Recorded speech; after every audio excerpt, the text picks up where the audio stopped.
Why do you not like this fucking name phone?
I'm from Mexico. Wait, I don't think you're from Mexico. This is beautiful though.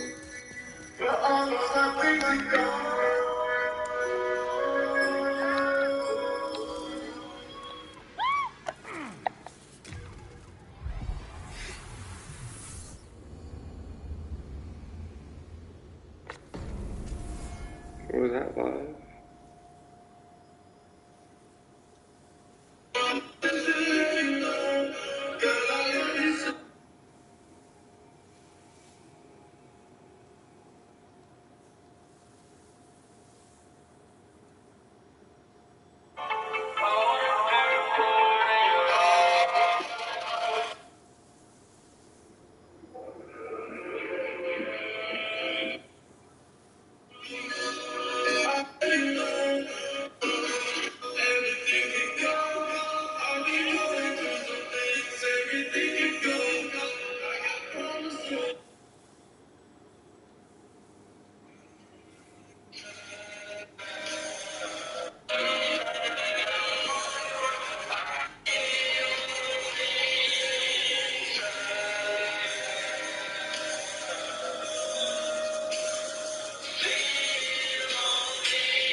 Because I don't know what it's like to be loved. So easy to forget. I was Jesus on her neck. I'm uneasy when I rest. I don't know what happens next. I graffiti when I text. How to put this through your bed. All these faces make me stress. Blade City, you're a guest. Like city.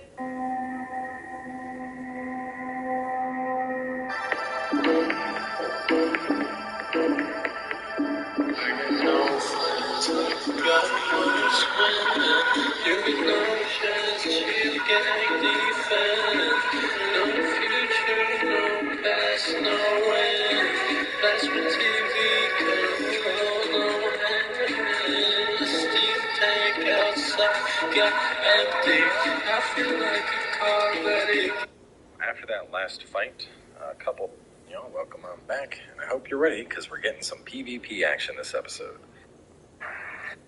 Very specific items. The Stone of Searching is really, really powerful as well. So there's a couple things in this arena as well. Legendary Soul. And y'all, welcome on back, ready to take down the boss. Now, one of the first things is your weapon. Just take it off. Does not matter. There is a special weapon we're going to put on when we get over here. Warp on over. Now, all of the third zone previously. So yeah, we are one before black. So we'll go back here. Suicide one more time. But what we're going to want to do here is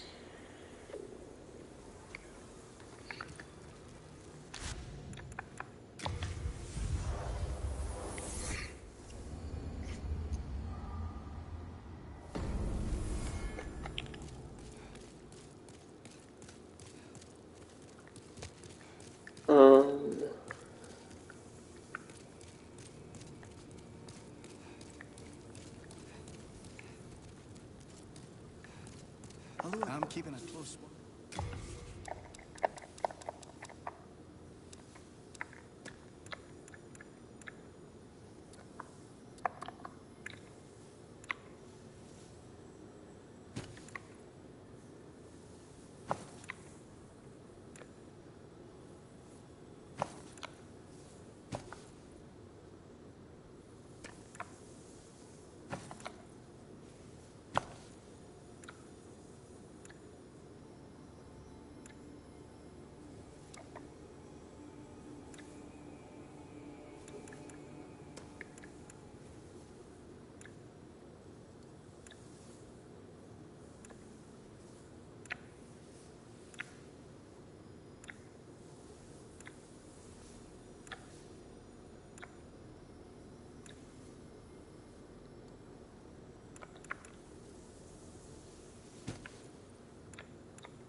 Oh, do you have further off?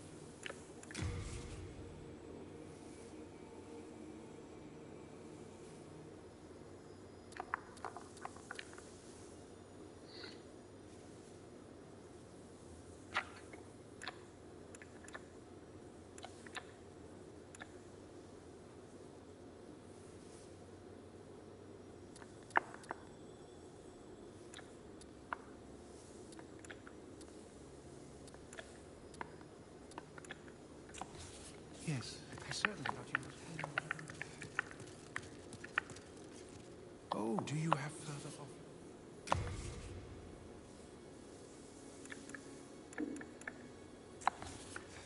Yes.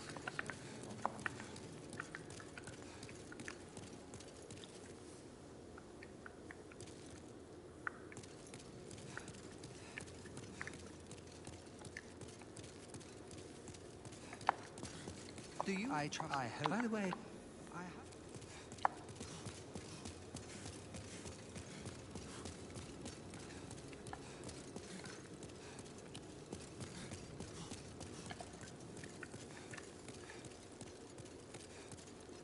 Isn't there another guy that's like... What? It's the one in the ironclad armor, the chain link. I'm mistaken.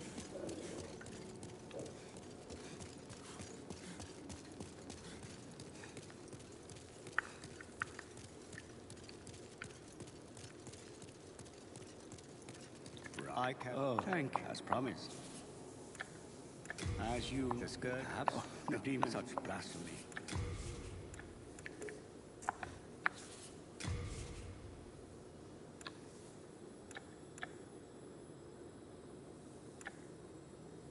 Silver demon store. What is that used for?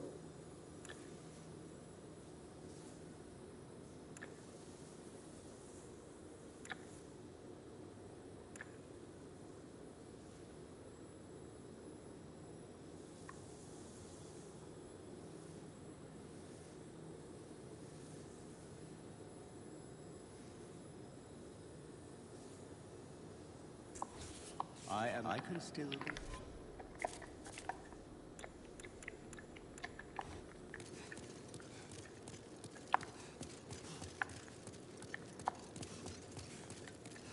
Where is this bitch? Then touch soul of the mind, key to life's ether. Soul of the lost, withdrawn from its vessel.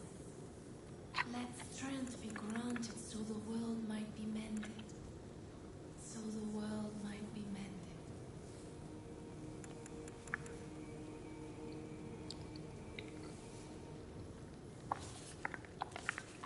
I am here for you.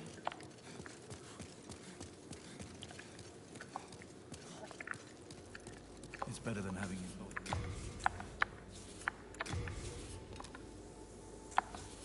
He's on the verge of discovering something. He's on the verge of discovering something. I wasn't done yet. Bravo. Let me. I am a human.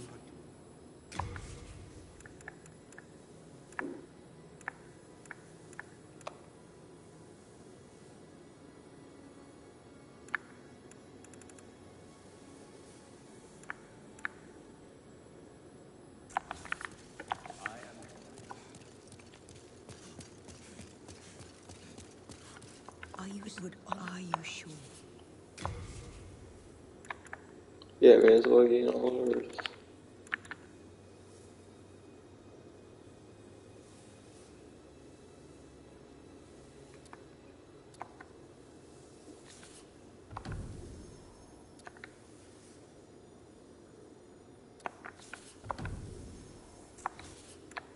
I feel great misgivings. I was branded a witch at a very young, although I never had ill intentions. If there is a God, my accusers detested my dark arts for good reason. For the past, this has been one of my realized. I am afraid that. But I am afraid.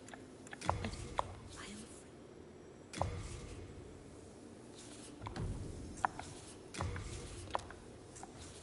But I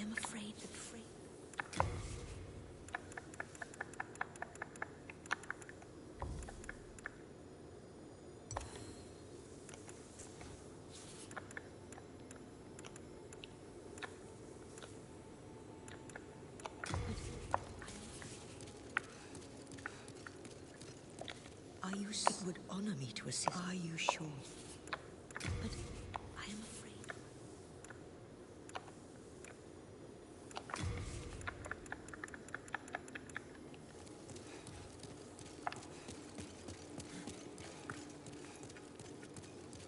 I can. Oh, thank you. As promised. Let me teach.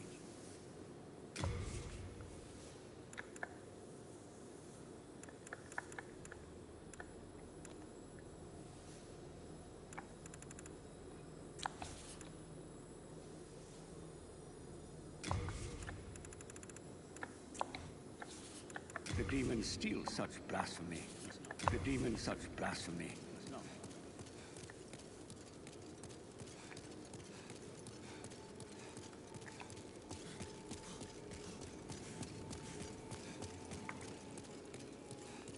Oh, is that? Do you have further?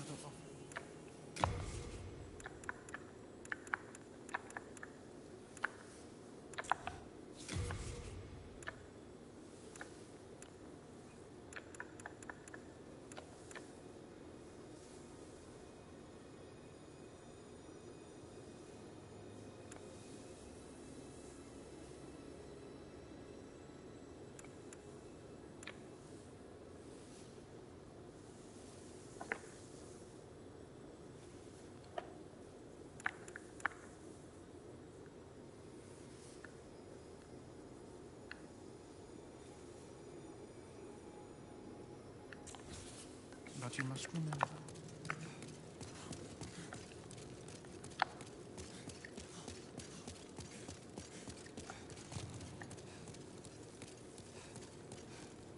It's better than having you bothered. Wait, where? Thank, let me. I am. How human.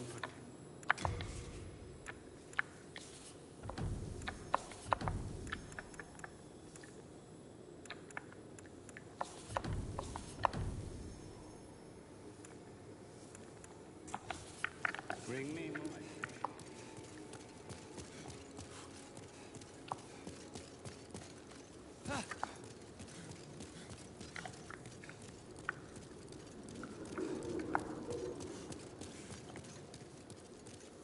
Oh, do you have further?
In God, Mubasa.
You seem to have your head about you. Come here. I have a proposal for you. Do not be afraid. You have much to gain. I am Satsuki. I seek a keepsake of my father. Have you seen the sword inscribed Makoto? I will offer you demon souls if you can help me. I am Satsuki. I seek a keepsake of my father.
I am Satsuki.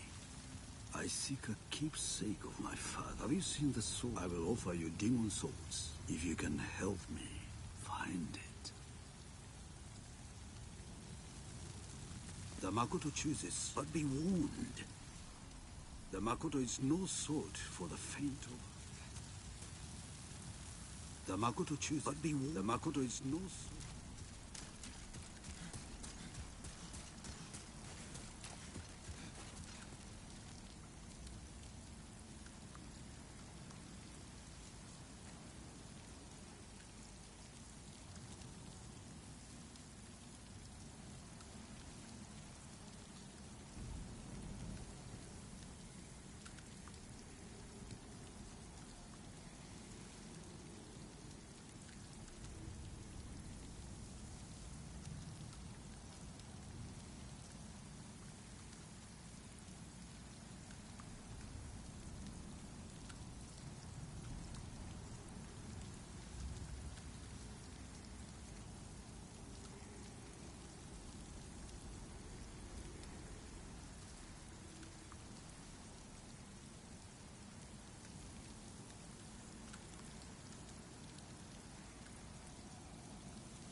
Hello, I'm keeping a close watch.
You have a heart of gold.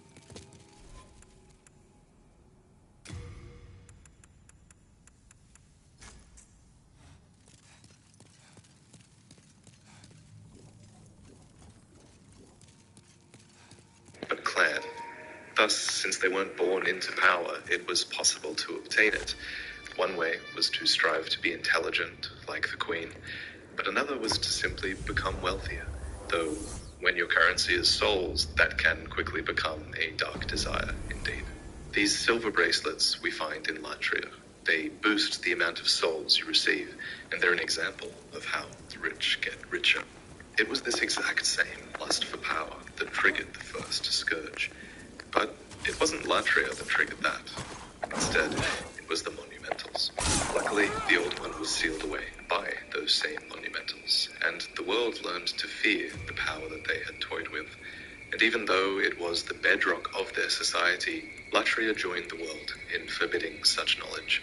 The Ivory Tower's magical studies were over, and without something to strive for, they must have been bereft of direction. All they would have had at this point was their queen and a backstabbing aristocracy. During this age, Latria would have become a dangerous place indeed. Assassination is clearly a part of their political culture, as the weapons that facilitate this kind of thing can be found all throughout this city. Nobles also famously took to wearing the red lotus, partly for its beauty, but mostly because it's a quick cure for poison. Even absent magic, man's malice would have remained. Far better suited to this post-magic world would have been Voltaria, whose raw military strength allowed them to expand their borders. Evidence of their spies can even be found in Latria, suggesting that the Ivory Tower might have been next on their list. Luckily for Latria, the soul was rediscovered by Voltaria, who then flourished thanks to its arts. And in order to tip the scales back in their favor, the Queen made the decision to restore her Ivory Tower, restart research which, for so long, had collected dust. Latria would once again become a beacon of academia, and this time there was a wise man named Frake who led the way. A former priest, Frake systemized the soul arts into an academic framework for anyone to learn. He became known as the Sage of Yormadar, which was a distinguished school in Latria where the rich and privileged from all over came. So, with that, our world champions, we're going to hop over that is already down. Go ahead and just try. We're going to do this a couple times to get to pure black.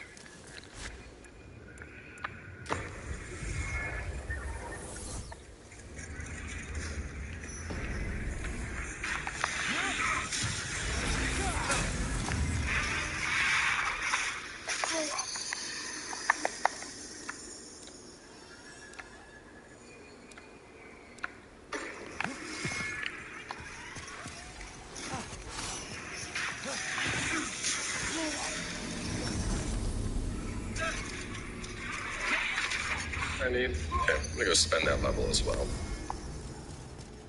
It should be pure black, but we may be missing by one. We'll find out in a second. Back here, we'll spend those souls. Now there are 2 pure black world tendency events here, and it's going to be slightly tricky for you to pull off both of them in one run, but we're going to attempt to do it anyway. So similar to how we ran through all of the third zone previously. So yeah, we are 1 before black. So we'll go back here, suicide one more time. But what we're going to want to do here is, now pure black, he is going to appear as a phantom. Killing him, however, will boost the world tendency up. So what we're going to have to do is kill him, and then after killing him, make it all the way to the primeval demon in the same run. Now, if you fail to do this, it's not the end of the world. You're just going to need to use more of your imperial eyes to offset that. So it's more than anything, it's just a pain in the ass, but it is certainly doable. So we're going to go to, the first thing we're going to do is, I'm going to go full zugzug here. Might be able to, yeah, I can. Endurance up. Now, as soon as you get to Island's Edge, just be ready. He is going to go ham. He goes straight after your ass. So, work there.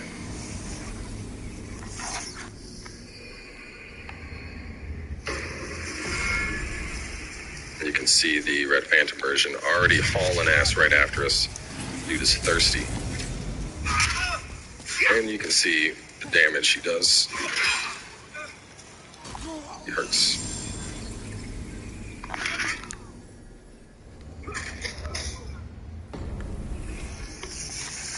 Okay, so killing him gets us another hit list, which we didn't exactly need, but hey, whatever, now we have it.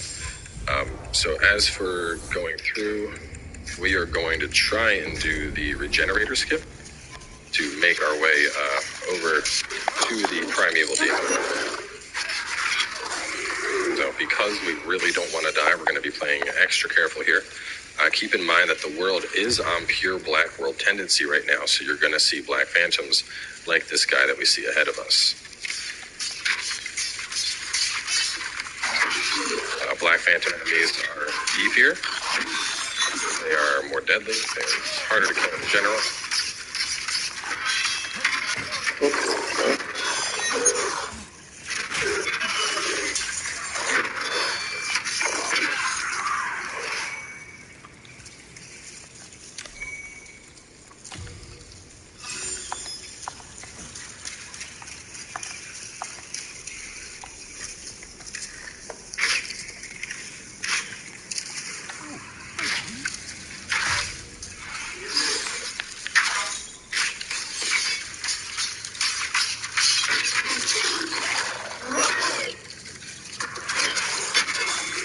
You also notice that we'll get a lot more souls, and you're going to be seeing a lot more Bladestone drops, because loot tables are increased on pure black.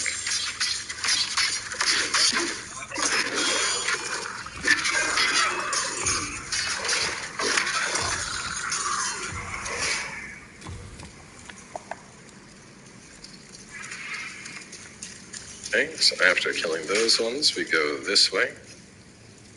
Don't forget about the trap right here. We want to get up to the archer, so we're going to go up here. I'm going to go over this way.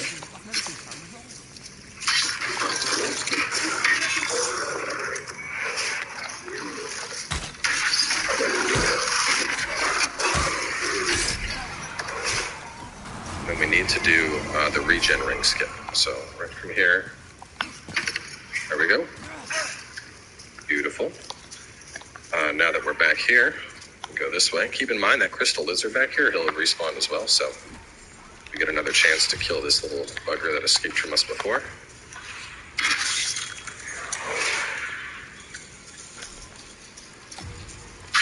Through here, swing, and down we go. Avoid the trap. And another Black Phantom guy here. Kill him. Not Black Phantom, the Blue Katana.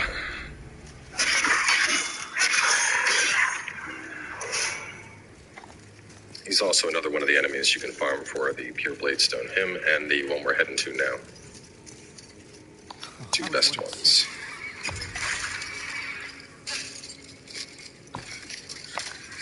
Alright, so do not touch the Arkstone. That'll reset our world state.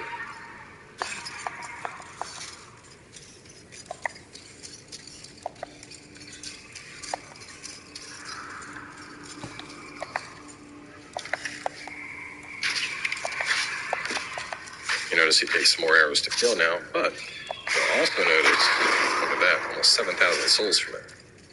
The advantage of pure black.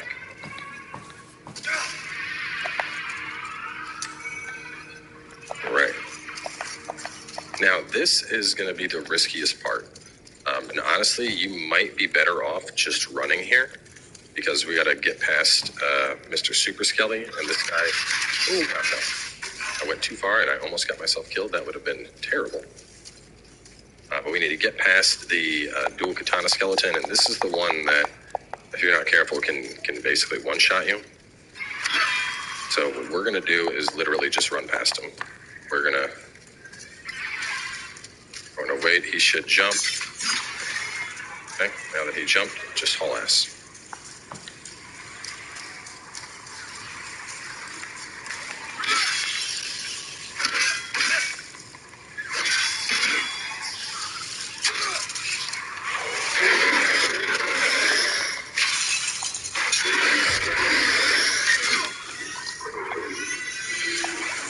And we got our colorless demon soul.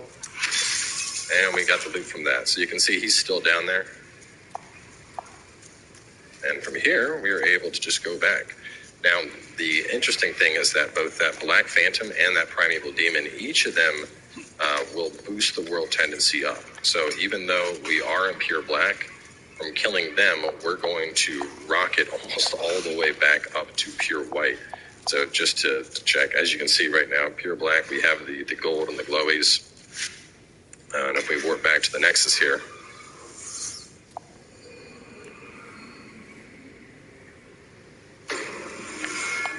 we go over to here, you can see we're back at just below pure white. So, you know, if you want to get that area back into dark to farm, you certainly can. If you're worried about getting your pure bladestone, you can do that farming before you do those particular events. Just keep killing that skeleton, the one we ran past. But otherwise, that completely wraps up World 4. So from here, we are going to be going on over to the Swamp of Sorrow, which, despite as hard as it typically is actually not as bad anymore. I'm also probably going to go kill that Reaper twice just because we are close to a level, but I'll go ahead and take care of that and then we'll continue. So either way, stay tuned. I will catch you all with World 5-2 soon enough. What is happening, y'all? Welcome on back. So before we go into this next zone, if you have been following along, you should have access to the Sodden Ring. As a reminder, we got this on pure black world tendency in 3-2, basically when we took the cage down into the area and picked it on up. And we're going to want this for the next zone, so put that on. In addition to that, we are going to want to have access to the Noble's Lotus to counteract poison. Add on. Before we go, make sure you spend any souls you have to level on up. We're going to keep bumping endurance. And then, as always, make sure you aren't in body form. We don't want to be risking tendency at all. So, to the Swamp of Sorrow we go. Now, if you are a lightweight build, to make this area even easier, let's say you don't need the Ring of Great Strength, Regenerator's Ring is actually really, really nice here.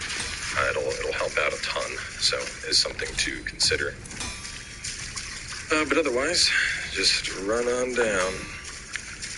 It's a long run.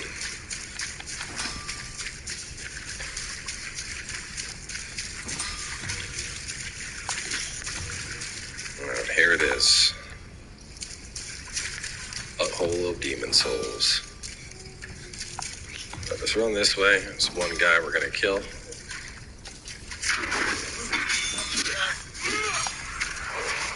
I'm probably going to be using the axe the majority of this zone. Now you can see a shortcut right there. We can't get that for quite a while, but no worries. We will make our way to it. I'm going to pick up the Noble's Lotus. Drop down and kill these guys. Now, As you can see, we're just walking around in the swamp. This is because of the sodden ring. If we don't have the sodden ring on, this is your default movement speed. When you try to roll, that happens. So 100% you want the sodden ring. You'll also notice that we're already poisoned. You're going to be getting poisoned a lot here. And the biggest thing is poison will drastically reduce how much you're able to heal. So we want to be able to Noble's Lotus and then quickly get off a heal. But anyway, after we drop down, head on over to the left over here. And get this guy. Actually, you know what? I might even, just because I really do like the regenerator setup.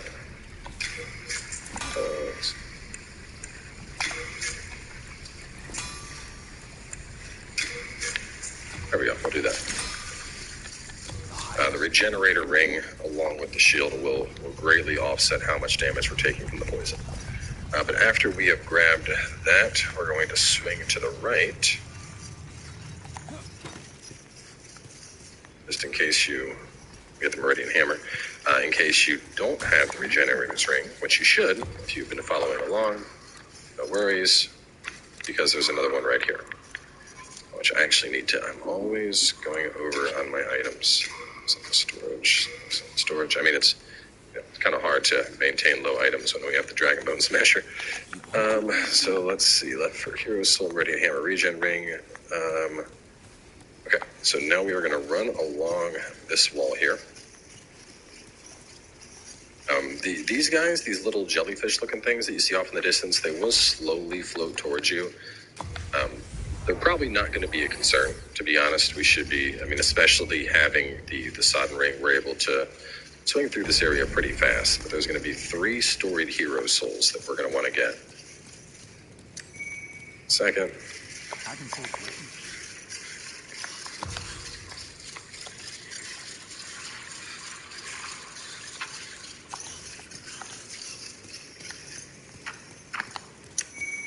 And that's the third.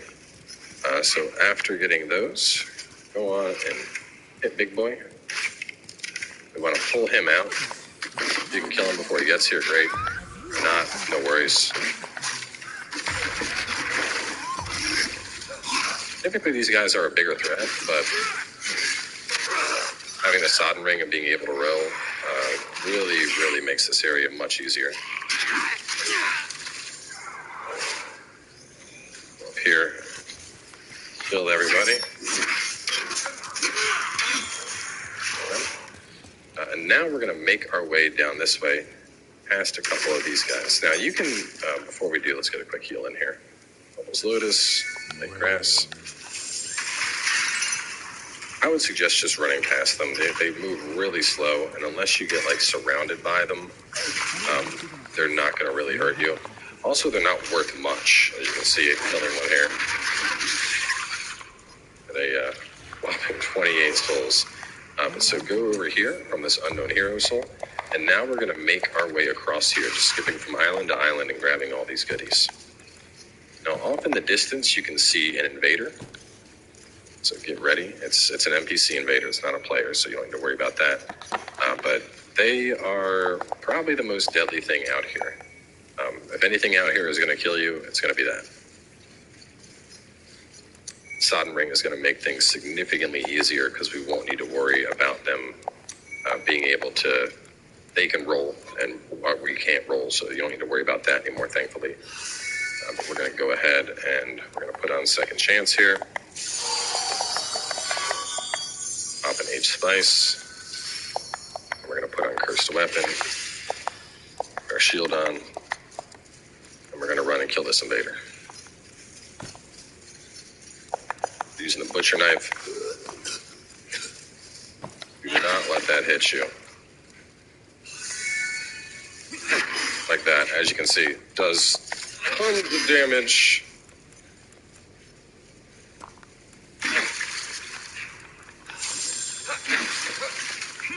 Ideally, you want to fight him on the island just so you don't need to worry about getting poisoned.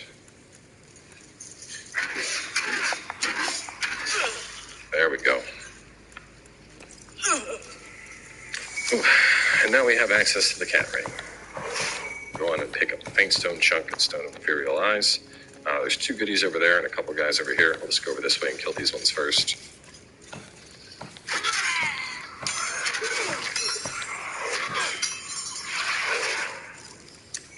Black pine resin. Go on over and grab these.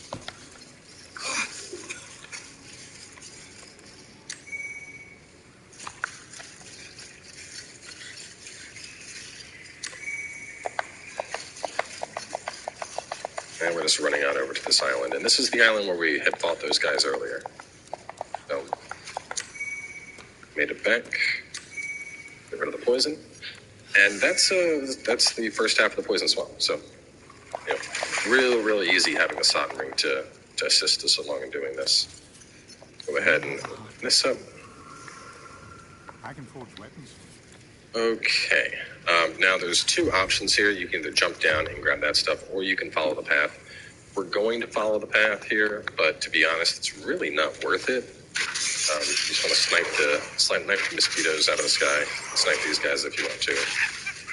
But this path, basically, we're going to be climbing all the way up and risking potential birth, death by gravity, and everything else.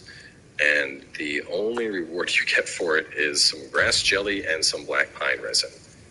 So we're going to do it just to show you, but subsequent runs, I would suggest just avoiding this upper path completely. It's not worth it, especially because of the risk of you potentially falling down and dying to gravity.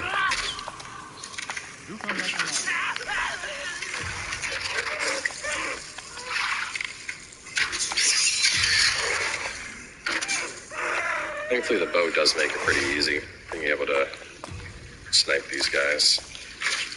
Don't even give them a chance to get up on you.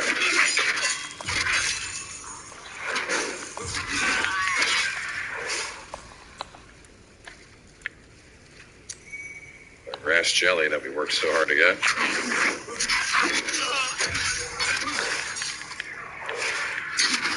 It's the ambush, man.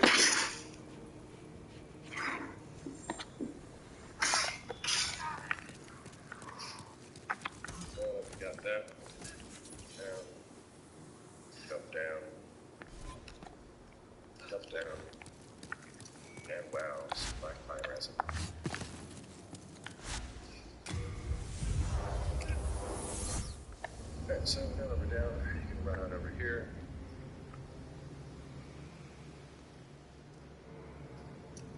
Darkwood grass. Run on over here. A thief ring. Let's see, there's the thief ring. This is also where we're at right now. It's the island. We're going to want to come back here on pure white and pure black.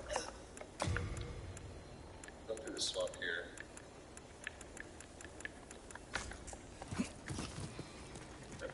Poison. Got 5 skews. Just grab 5. If it be a blood.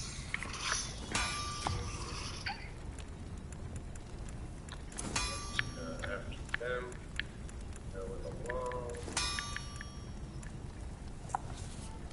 You'll notice some slugs. On the first 3. I noticed a bunch of slugs over there and a shiny. For now, just ignore that stuff. We need to work our way up top and kill the slug nest first. So I'm just going to ignore it for now, and we'll work our way over there in just a little bit. Following along. Now, I want to snipe the shaman first. Now you can see the back there. Shaman's not a giant threat, but he will be poison cloud, so it's just easier to take his ass out now.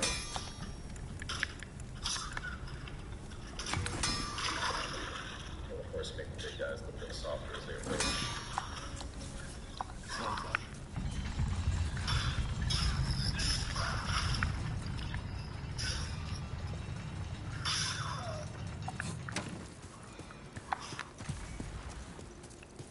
Oh, big boy.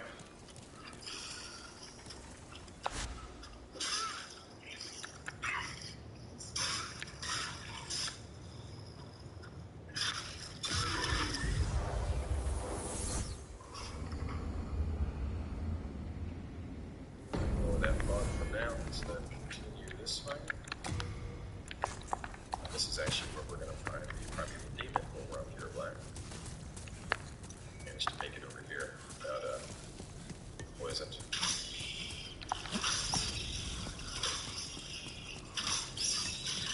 There's a big area right here that you can see. Unfortunately, it's just empty. I know you're probably like, there's got to be something out there, but there's not. Don't worry about it. Instead, head this way. I want to...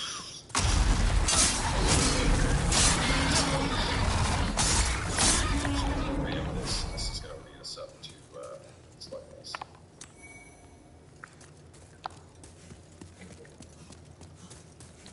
Slowly and steady.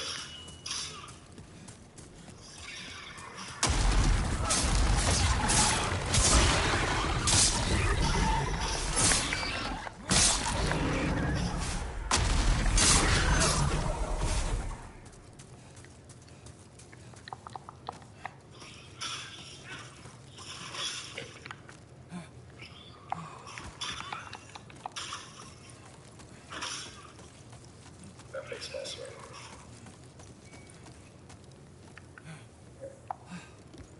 After you've made it all the way up, pull them.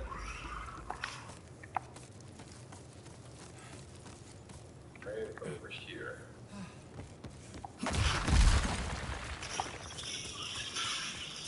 Just keep hitting this for a little bit. Won't take too long. Go. Pull that slug. Legendary hero soul. Now, if you look, you can actually work your way down here very carefully. This.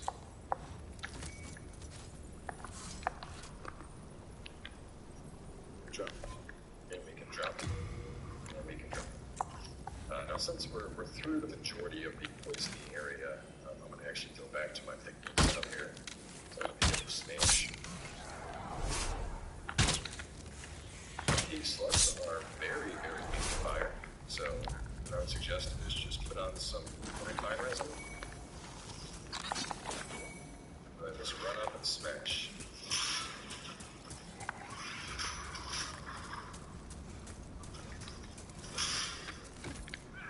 If you have something like Firestorm, it's going to work great here. Otherwise, anything that does wide AoE attacks, like what you see here.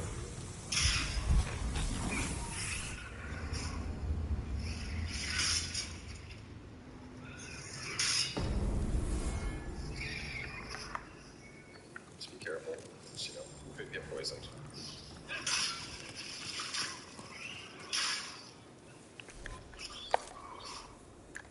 And all the goodies from the slugs.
And now you can pick up the stones that are waiting for us over here. All right, and that wraps up the swamp. Pick up some stones, got the slug, and now we're off to the fog gate. So to save some time, we're going to talk about it while we're running. But the upcoming boss we're about to fight is the Dirty Colossus, similar to the Leechmonger. It's a big old disgusting blobby guy. This guy is super duper weak to fire. So like if you have Firestorm, you can just walk up and one-shot him pretty much. I mean, that's really, it's not a hard boss. Like, there's not much strategy here. He can swing his arms and slam you, but for the most part, you can just kind of ignore it and smash him instead. If he covers you with the bugs, you can approach a torch to burn them off, but to be honest, you'll probably kill him before that becomes a concern. I mean, even on the goofy-ass Let's Play build, we managed to slaughter this guy. He's kind of a joke boss. So yeah, he's gonna die real fast. Besides that, his soul is used for Acid Cloud, which is a spell that we're gonna need. I might not even use fire. I'm kind of, well, no, I will use fire. I'll use fire. Put on, where's it at? There's my fire. There's my black pine resin. Weight looks, can I fit some gloves in? I can. Beautiful. We don't need there is one area in this fight where you could use the Sodden Ring, but we're going to kill him without worrying about that. Instead, we will go with the Fling Ring here, get a little bit more health. Up our health off. We already have Second Chance active, I believe. Actually, it might have worn off, so we'll pop that. No, we're not worried about Second Chance. What am I talking about? This on. And we'll just smash this guy.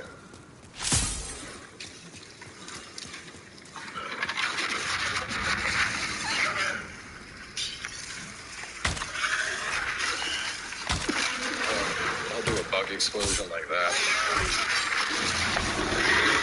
As you can see, we're just standing behind this guy and absolutely annihilating him. That's all the damage he was able to do. Okay, buddy, if you're gonna be rude. Okay.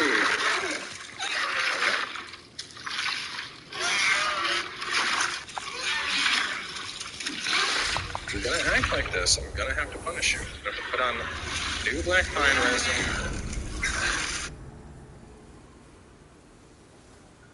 You can also use Evacuate, of course, and that should get you the achievement for beating her without touching Garl. Now, we want to maintain this pure worldwide tendency, so once again, suicide, and get back into soul form. Now, no worries about her soul. It's going to be waiting right there for us to pick up when we get back, so just doing this. Pick up our souls, and we'll head back over that way. Her soul is actually for 3 different spells, so this is one of those bosses that, you're going to just have to do it. So let me see, do we have any souls to eat? And can we level? We cannot. So now work straight over to Sanctuary of the Lost. That is the Arc Stone for killing her, even though we didn't actually do anything. And immediately upon getting here, you can see we're already inflicted by plague. We got the Ring of Sincere Prayer and the Pure Blood Demon Soul. We're going to go ahead and put the Sodden Ring back on, since we're going to be walking around this plague area. And we're going to go ahead and right here, counteracts plague. Now, plague really sucks. It takes your health down pretty fast, as you can see. But there's quite a few things we're going to want to do here. I'm hella thirsty from this Adderall. I need a beer. First thing is going to be Black Phantom Garl Vinland. So for him, let's actually go to the Rotting Haven. That way you don't need to work your way through the plague. Where's the maiden?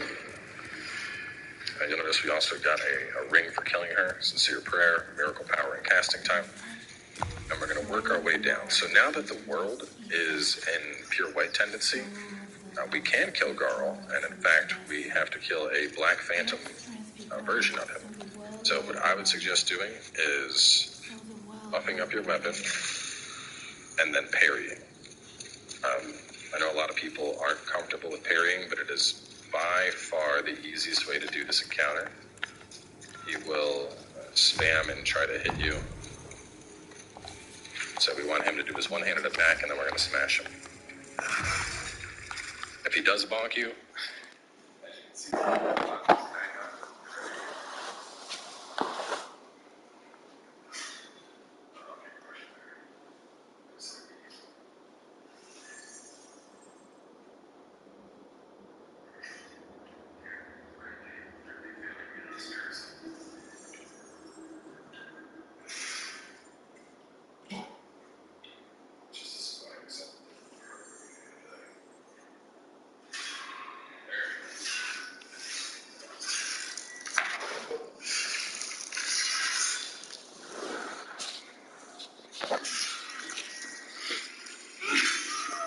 after the first parry, we're able to just clobber him like that. Right, so that's another Black Phantom purged. We're going to send this to storage. That's both his weapon and the Binlink Crest, which we need. This he actually dropped when we beat the boss, and that is his set, the Dark Silver, along with the Dark Silver Shield, which a lot of people consider to be the best shield in the game. High physical resist, high magic resist, and you can parry with it. Very, very nice shield. Beyond that, we're going to get the loots that are here now. Now, this is going to be a little bit tricky, mainly because of all the plague babies. But so what I would suggest doing is go up top. You can kill that lizard if you want, but then you want to drop down here. Gonna grab this. The plague babies are a big risk. Just keep that in mind. I honestly shouldn't be doing this with 51,000 souls. So,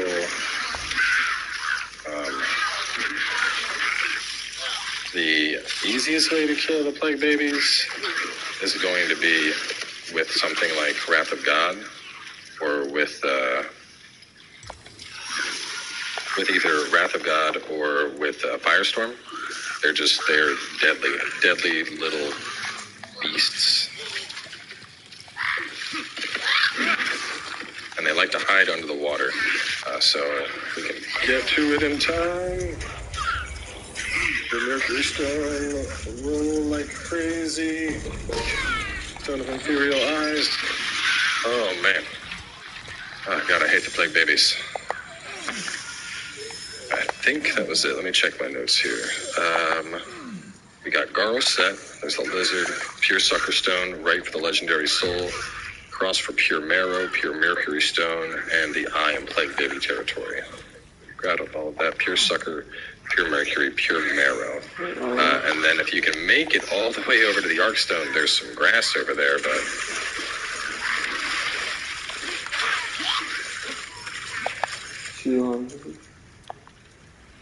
Should be some grass. Maybe the grass was a drop from the babies, because I'm not seeing the grass. Hold on. Yes. Right, so with that dead, we want to warp to the second Arkstone.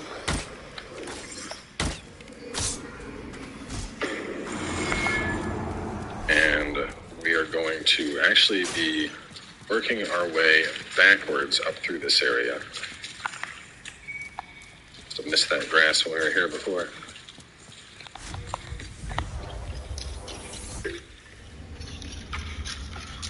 And this is for another achievement. This is the Israeli. It is a faith-based spear. So, along with the large sword of Moonlight, if you're running a faith build, this is another really nice weapon that you can get your hands on. And it has the unique effect of increasing resistances against, I believe, poison and plague.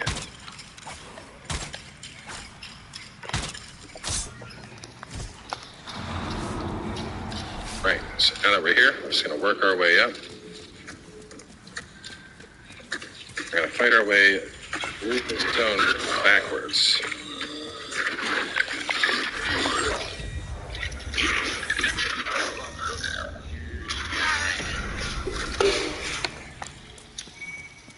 We don't got to go too far here either.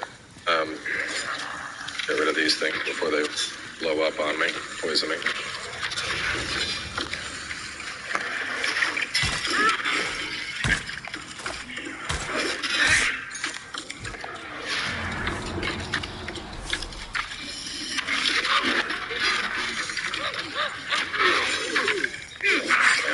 attacks. Alright, once we're here, you'll notice that we now have a ladder we can climb. That was not here before.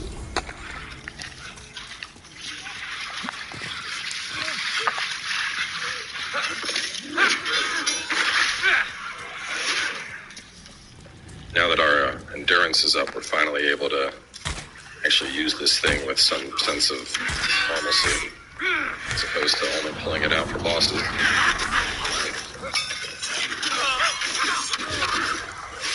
I notice I use the rolling attack on this a lot.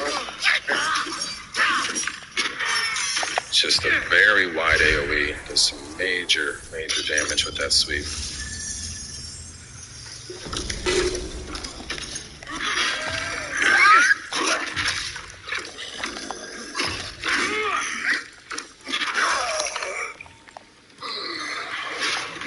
Grab the warrior soul.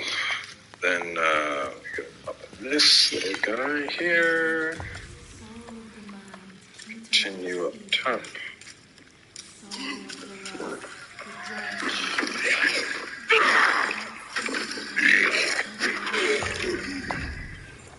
Bonk.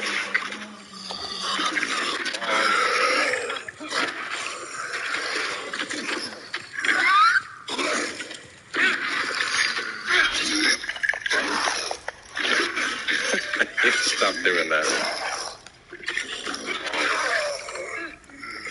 We might need to lower inventory. Nope, we're able to get it.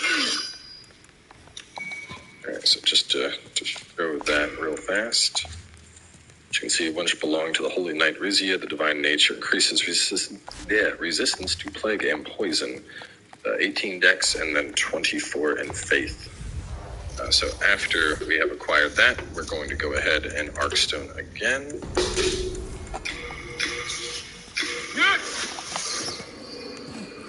Or just warp out or die, whatever you need to do. We need to some deposits here. We'll send you to storage. Send all of these upgrade mats to storage.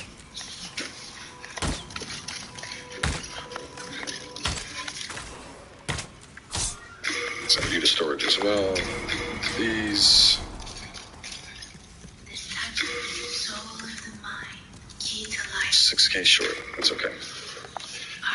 Go talk to Thomas, and we want to pick up the rest of Vinland. Should be right here in the general items, so go ahead and retrieve that. And then we're going to go back to the Swamp of Sorrow again.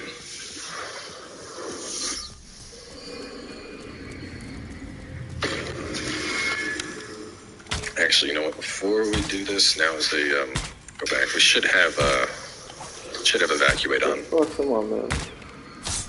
In second chance is more for progression when we're doing all this stuff. It makes a lot more sense to have access to evacuate, so I don't burn through all of my arc stones.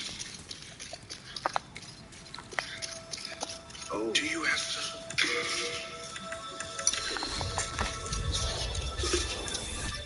Could always level up my faith to be able to have that and second chance, but anyway, we're back. Swamp of Sorrow. And we want to go to that island I mentioned. That's just past the first fog gate. So to get there quickly, keep the sudden ring on.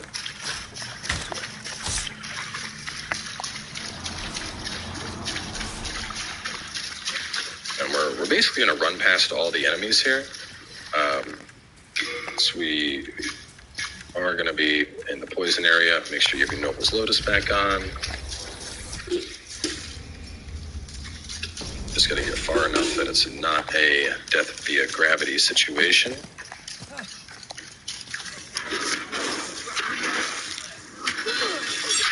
Please stop, sir.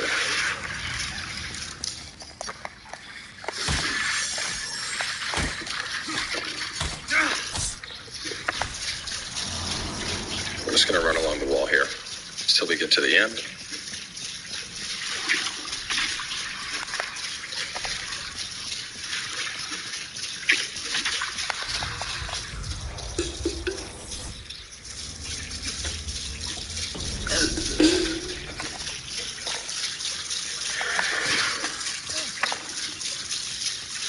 ignore that big guy if you want. Just run past him.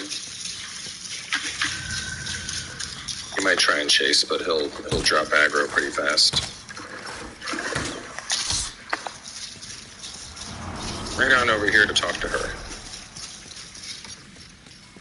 Why, I believe you. I must share. So talk to her. This is basically just Carl's sister. She'll say, that's the crest of my brother. I shall reward you. Hit yes to give her the quest. She's going to give us the Ring of Devout Prayer. I need to get rid of these things before they... All right. Been the crest, Carl's sister, and we have done. So now we can warp out and go back to the Nexus. And now we need to change this to pure black world tendency. So, how are we looking on... We should have enough. Yes, we do. If they're going through the zone. So since we're going to be suiciding a bunch real fast here, I'm actually going to... we're going to hop the ritual path and just kill this thing twice. Don't like going on suicide runs with a bunch of souls. And we are 6,000 away from getting another level. So we'll just avarice, snipe this guy once. That should give us what we need.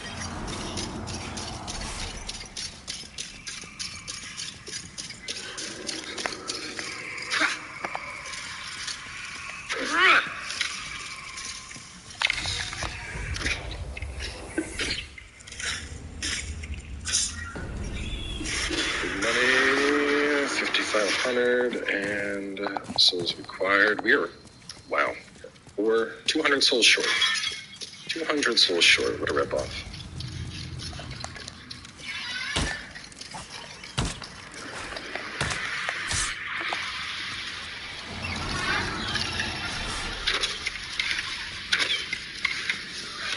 And trying to snipe these things is so hard to me.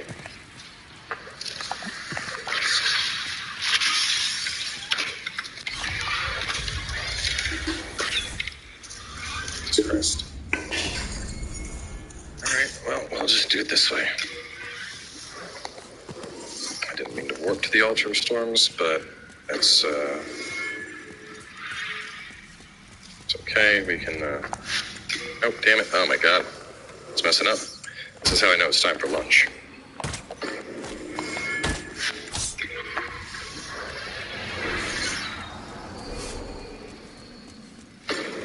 Okay, and then we're back. I can't believe I was 200 souls short.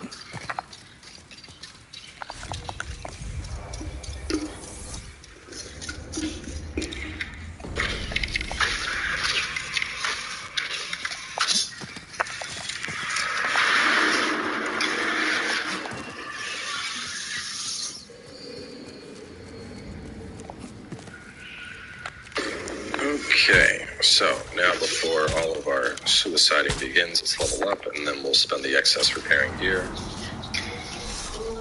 Oh, yes, give me that sweet, sweet endurance. I can forge weapons. Repair all. Beautiful. All right. So as for suiciding in this area, honestly, I would suggest going to the Sanctuary of the Lost. I think that the plague babies here are probably the fastest path to go about doing this. So just have on this, pop it.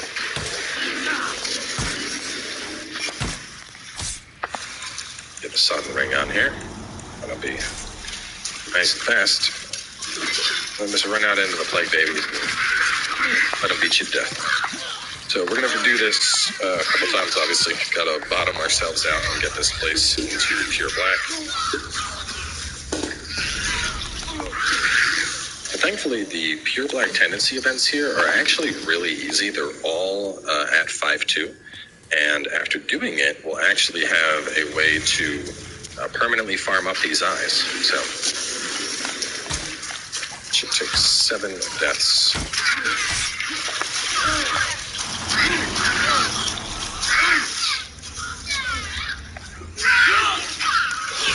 Not sure why I had my armor on to begin with, but that'll certainly speed up this process a little bit.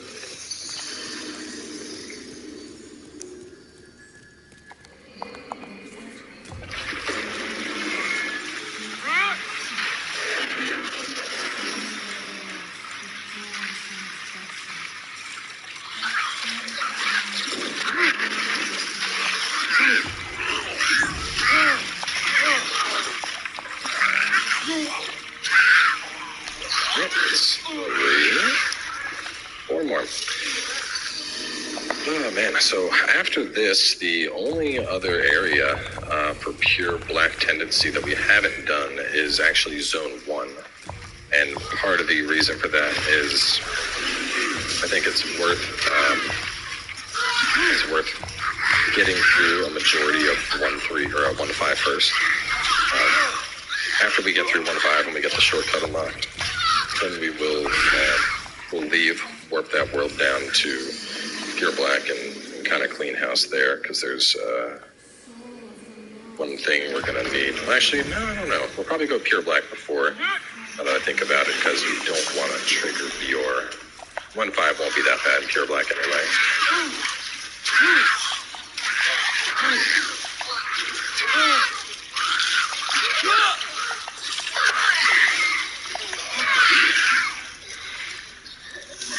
Plague babies, giving you plague babies, doing all the rage.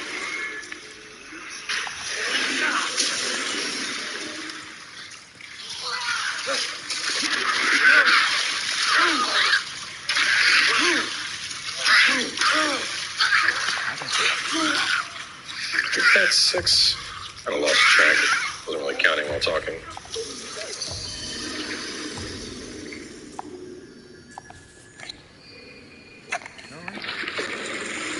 Let's see. Reset the world state, and what do we have? Are we pure black or are we just prior? We are just prior. But one more death and we're all set.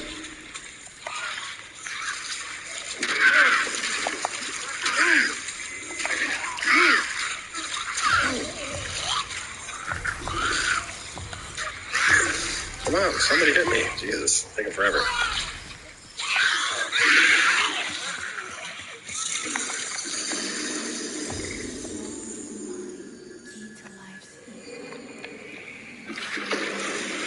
Right.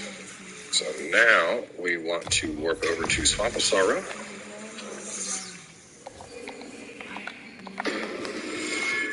And now we are nice and pure black. So keep the Sodden Ring on.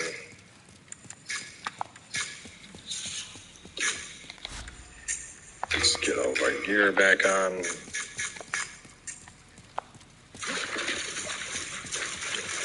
If you want to go human form here, you're certainly welcome to. Just keep in mind, we are going to need these to get pure black in World 1 to kill the Phantom there. This is all to... As a reminder, we're doing all this because we need to get our character tendency up to pure white to gain access to the friendship ring.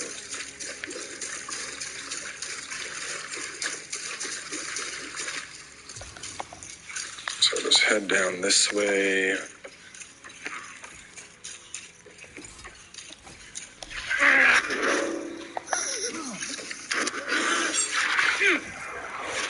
Okay, we still have our poison on, just making sure. If you want, you can kill the lizard while we're here. It's not going to be a big concern, though.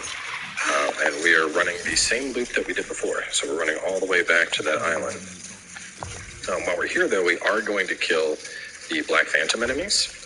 Now, these guys can be farmed to gain access to eyes. You're going to get an infinite amount of eyes every time you kill one of these. Now, keep in mind, the 2 of the actions that we're about to do will push this zone back into white. So if you're worried about the total number of eyes you have available, I'll point out which enemies in particular, and you'll want to farm them, and then finish up doing the other events that are here a little bit later.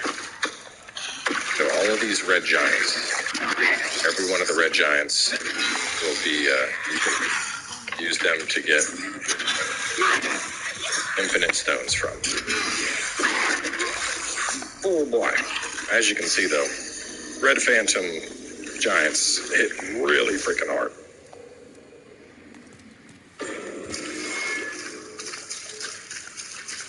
But there are 3 of them. There's that one. There's one by the little bundle of them that we saw when we made our way to the second fall gate, how there was like 2 of them in the shaman.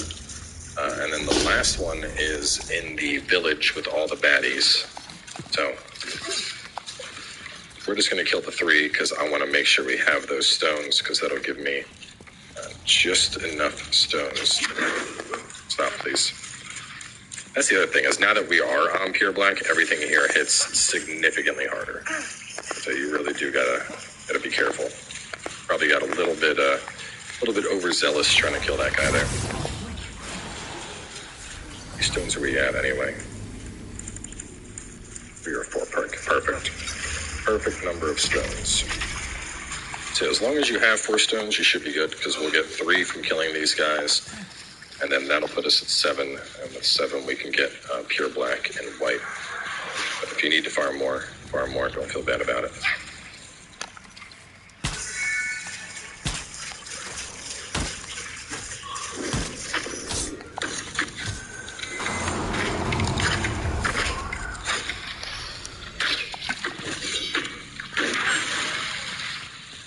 I might keep the shield up just in case I can block and dodge at the same time.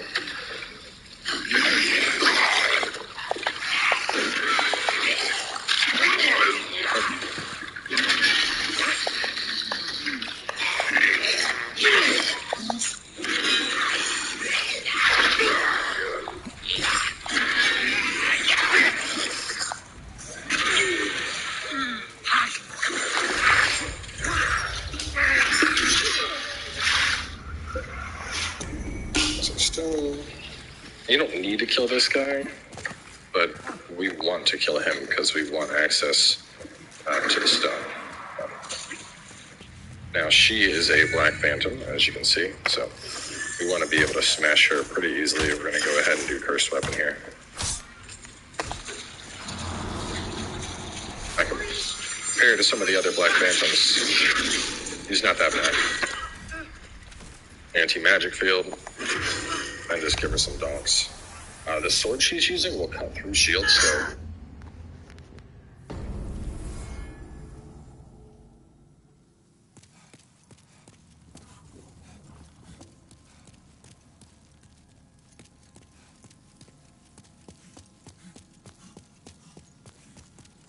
Then touch soul of the mind, key to life's ether.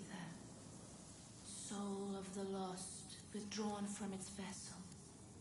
Let strength be granted so the world might be mended. So the world might be mended.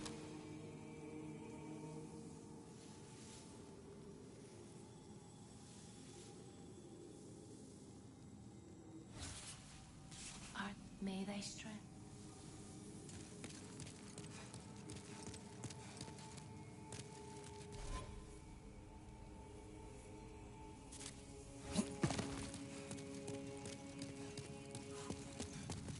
I can forge weapons.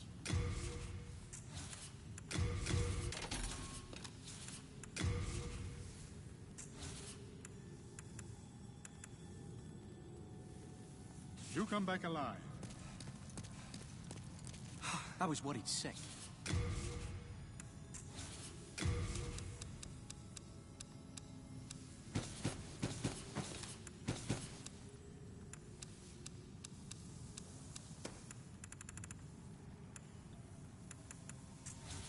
We are in debt.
I stay in the condo.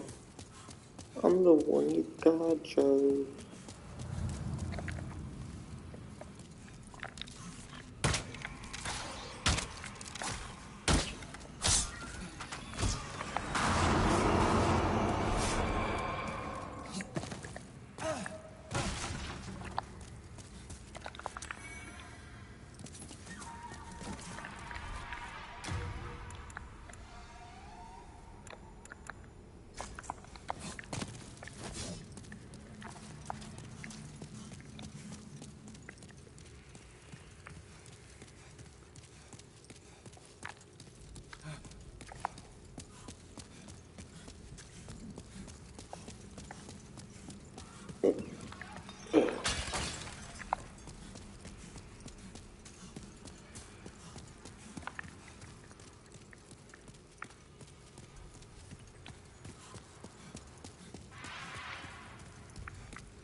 Yeah.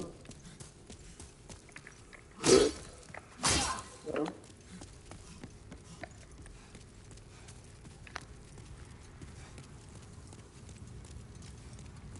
Right here.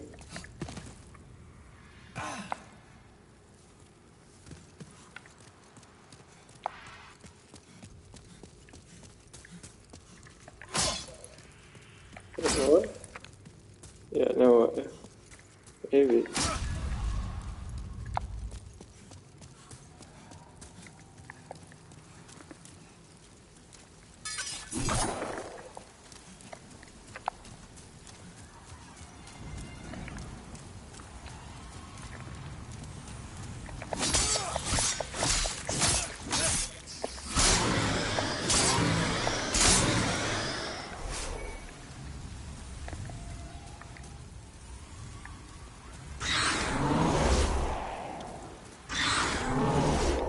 Alright.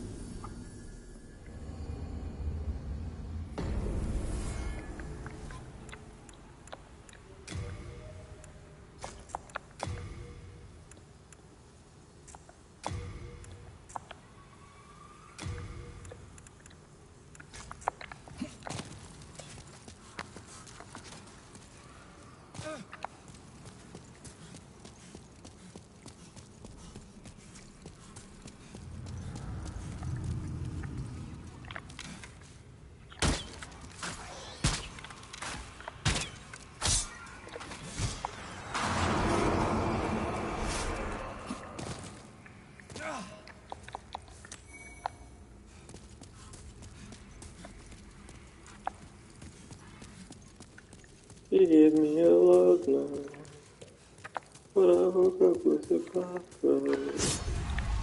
I cannot you comfort. I'm the one you got, Trevor.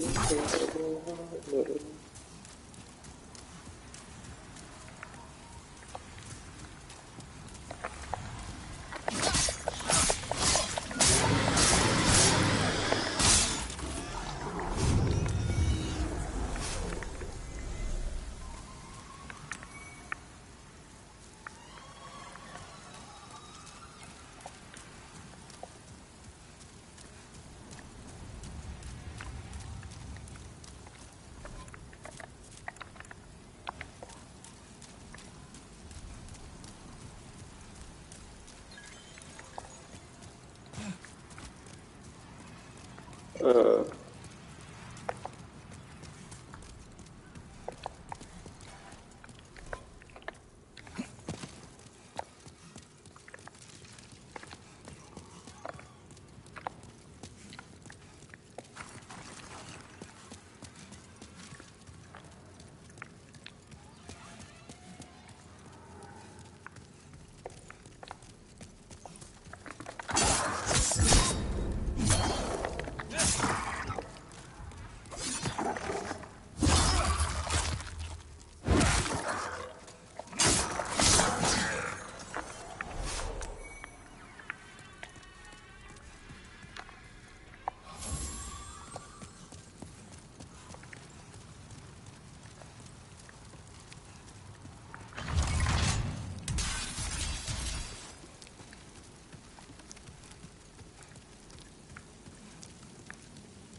How'd you go back to civilization, bro? Is there anything like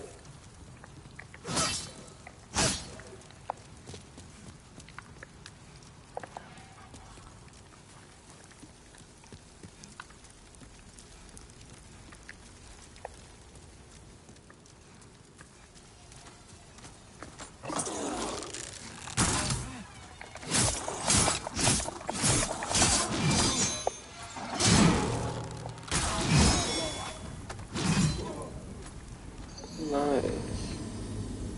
Oh, that's just fucking wonderful.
I don't know why the fuck I chose to do that.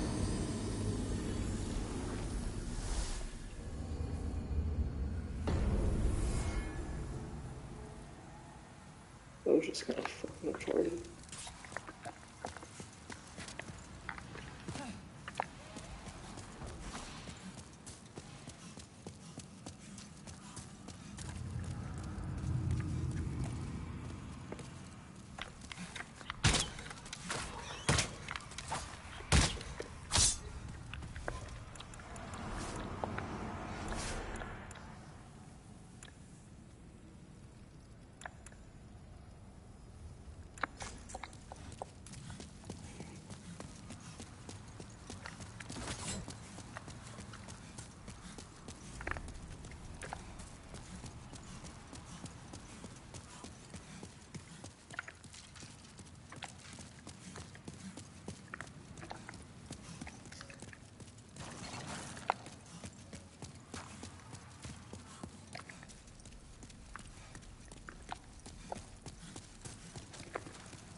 fuck, bro?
No.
What the fuck, bro?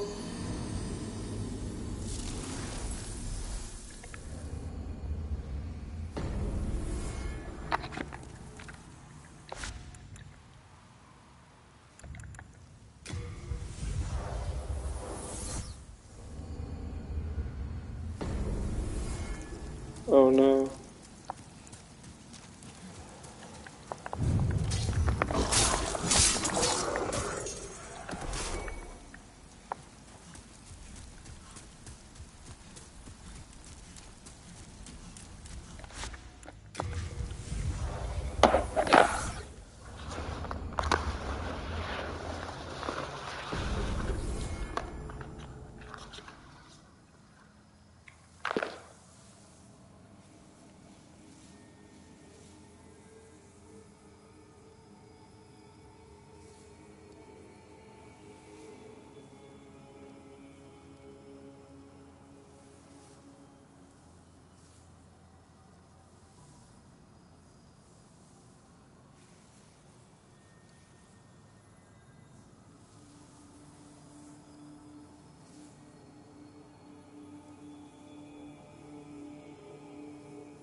One of the bigger mistakes made by the quote-unquote pro-choice left is that they've changed their language almost entirely. It used to be that abortion was seen as a bad thing.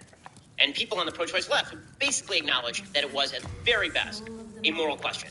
This is why you ended up with the Clintonian 1990s language of safe, legal, and rare. Because the presupposition was that it should be rare, and that we should try to avoid as many abortions as possible because abortions are a moral bad. Well, now, the pro-choice movement has morphed into something completely different. That is because they have imbibed deeply from the transgressive well. I mean, I've talked about this, that transgressivism is the philosophy, that the only thing that matters in life, the only thing that is of any consequence is my identity, and my identity is basically being able to have sex with whomever I want. That essentially my sexual orientation and gender, that is the only thing that matters about me. And anything that imposes on that, up to and including human biology, is a problem that needs to be obliterated. Freedom can only be materialized fully if you get rid of the consequences of sexual action, because the consequences of sexual action may actually crimp your style and change your identity and force you into behaving in things that you would rather not behave in, or force you to engage in behaviors, like responsible behaviors, that you would like to avoid. You can see this most clearly when members of Hollywood talk. So Anne Hathaway was on The View. And man, I didn't think it was possible to bring down the collective IQ of The View, but apparently it is. So they brought in Anne Hathaway to talk about abortion, because what you needed to hear was Anne Hathaway, a human most famous for reading lines that other people write, talking about the most sensitive issues of human rights. Here she is talking about abortion. This is a practical conversation about women's rights. And by the way, human rights, because women's rights are human rights. And the freedom that we all need to be able to choose and build our lives and have access to excellent health care. My own personal experience with abortion, and I don't think we talk about this enough, abortion can be another word for mercy. What? Abortion can be another word for mercy? For whom? Not for the baby, because you are killing it. Not for the preborn human life inside you, you are killing them. That is not another word for mercy. This sort of language is so dystopian. I mean, truly dystopian. Another word for mercy? And this is the sort of stuff that human rights violators since time immemorial have said. And getting rid of the disabled among us, isn't that just another word for mercy? I mean, they used to call it mercy killing. So is that what we are talking about here? It's amazing. And here's what she actually said. Here was her fuller claim. Quote, when you're a young woman starting out your career, your reproductive destiny matters a great deal. It's your reproductive destiny. Like, it arrives on you from above. It's like an Acme anvil hitting you. You're just walking down the street and boom, you're pregnant. There are very, very rare cases in which people do not consensually engage in activity that results in their pregnancy. Those, thankfully, are rare. So if what you are saying is, I wanted to be an actress and I needed to kill my preborn child in order so that I could be more rich and famous, and so I could live out my dream of winning an Oscar, that makes you kind of a bad person, actually. And then she bemoaned living in a country that puts us in this position. All the ladies of you are nodding along. And then she said, this is not a moral conversation about abortion. It's a practical conversation about women's rights. The freedom we all need to be able to build and choose our lives. And then she says, how can we have a point of view that says we must treat everything the same? Well, I mean, you are treating everything the same. You're treating all pregnancies as equally disposable. It is all based on what a woman feels like that day or whether she has an aspiration to be a supporting actress in a bad rom-com. And that sort of lightness when it comes to human life is really hideous, and it's one of the reasons why the pro-life movement is winning. If Democrats still relied on the safe, legal, and rare language, they would be doing a lot better when it comes to the abortion argument. Because pretty much that's where most Americans agree. If you actually look at the polling data, and I'm a pro-life person who's more pro-life than I would say the majority of Americans, because the majority of Americans by polling data want heavy abortion restrictions in the second and third trimesters, and very few in the first trimester. I am a full pro-lifer. I believe there should be heavy restrictions all the way up to point of conception. The only exception should be life of the mother. With that said, the Democrats are losing this argument. Liberals are losing this argument because they've decided that it is an act of mercy and virtue to have an abortion. It makes you a better person to participate in abortion. Lena Dunham let the cat out of the bag a few years ago when she said she was actually ashamed she had not had an abortion. You can take her street cred. That sort of attitude toward abortion, which only works when you think about it, it only works emotionally if you believe fully in the transgressive values. If you believe that biology is an imposition on you. And the only way to liberate yourself, true liberation, lies in abortion. Abortion is a liberating procedure then. Abortion is what allows you to be the truest version of you. And anything that allows you to be the true you. Authenticity is the only thing that matters. This is how they obliterated marriage.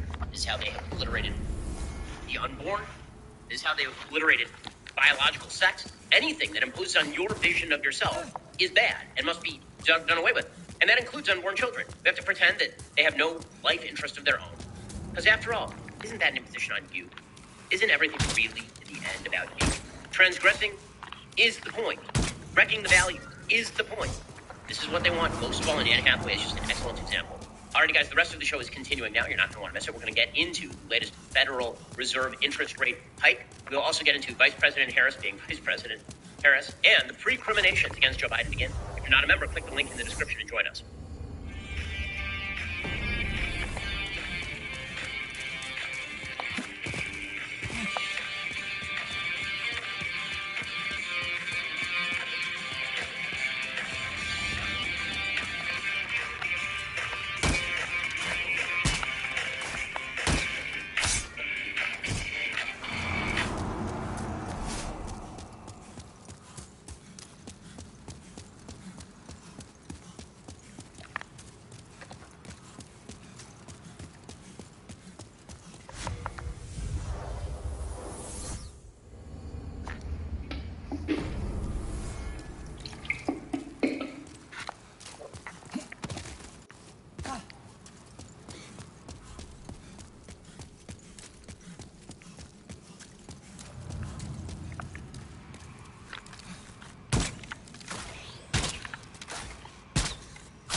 All right, I also wanted to mention this. This is from Variety before we get to the comment section.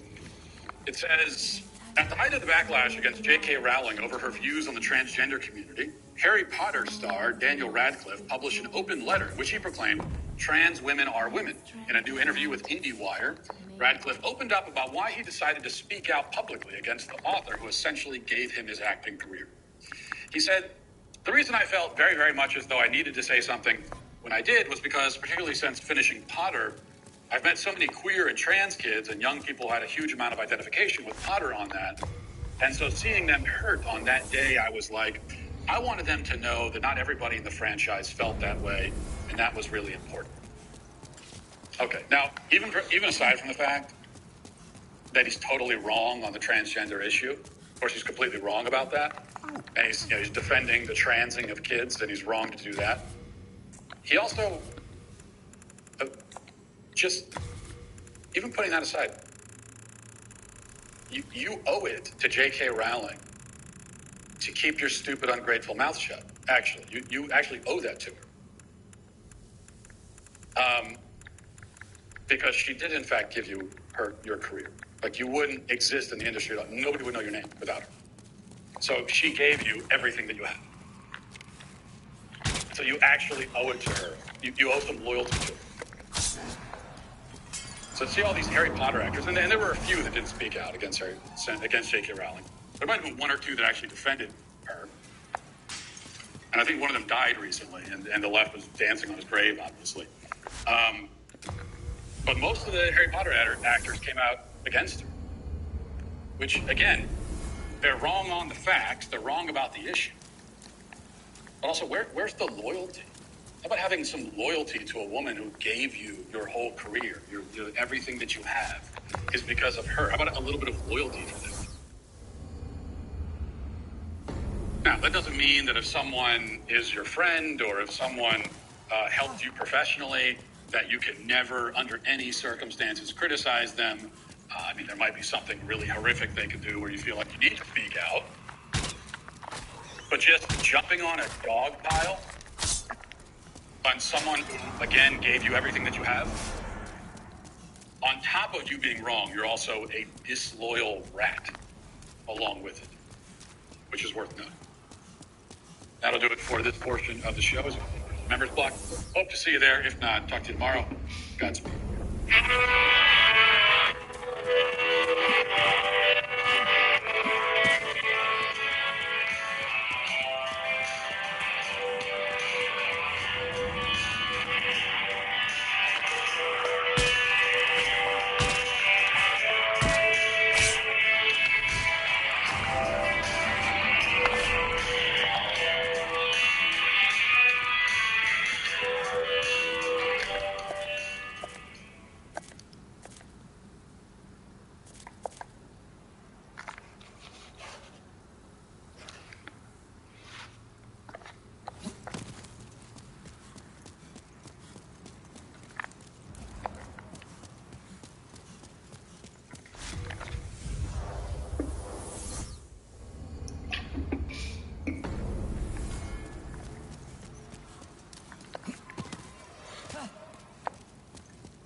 Brought to you by Manscaped. I'm Stay tuned planning. until the end for more information.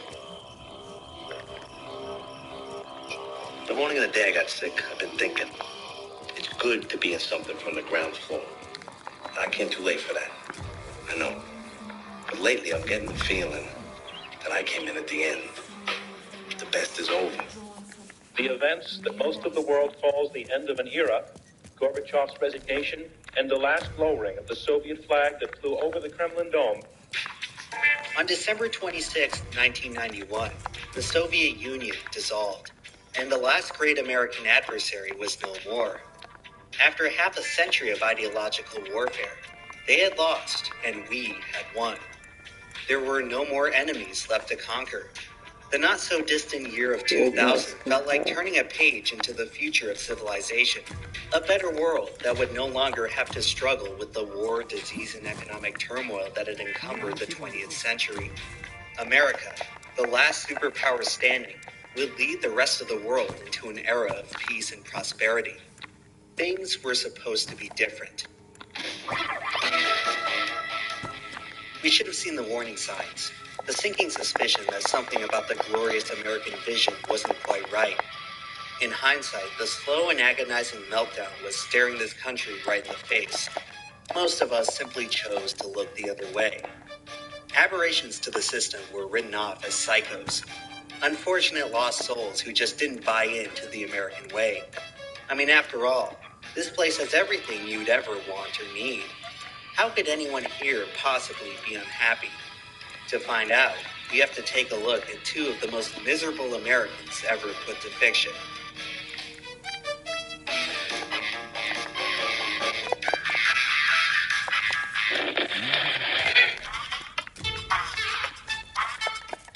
The turn of the millennium saw two of the most influential creative works in recent memory, The Sopranos and American Psycho. Works which were inextricably defined by their unforgettable protagonists. Tony Soprano and Patrick Bateman are two distinct characters, conceived by separate writers, portrayed by separate actors, and broadcast on separate mediums. It's necessary to recognize that these two fictional men were independently created, because it makes their similarities all the more uncanny. They premiered just 460 days apart. They live in and around the New York City area. Both characters can be described as an anti-hero. They each possess several very admirable traits which are drowned out by their overtly despicable actions. They are both somewhat obsessed with wealth and status.